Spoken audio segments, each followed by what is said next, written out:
Tell me about the Rocky show. How did that come together?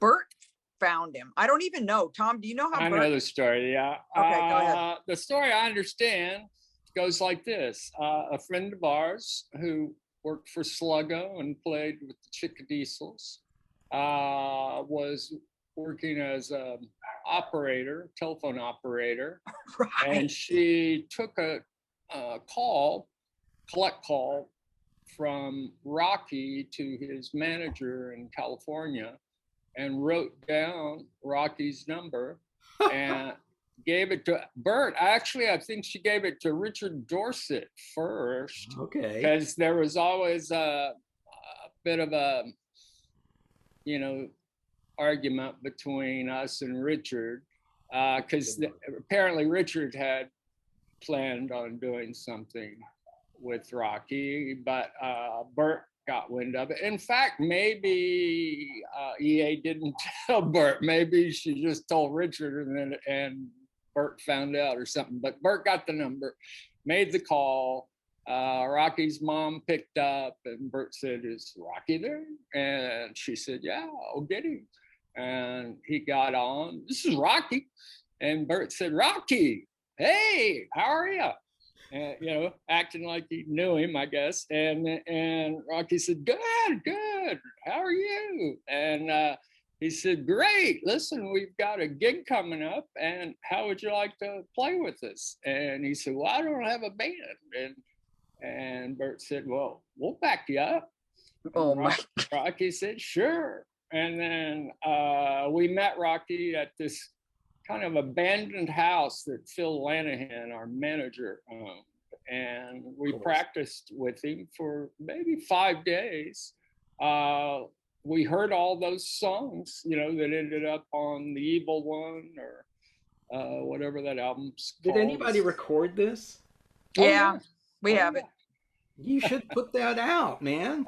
Yes. Yeah, it's a little crazy. We will. I'm will. sure It's it taken me was. 40 years to get used to listening to it myself. So, did you do a duet with Rocky by any chance? No, like I kind of let him do his thing, but the thing that was interesting was, well, the funniest thing that happened was the last song he did as his encore was Roll Over Beethoven.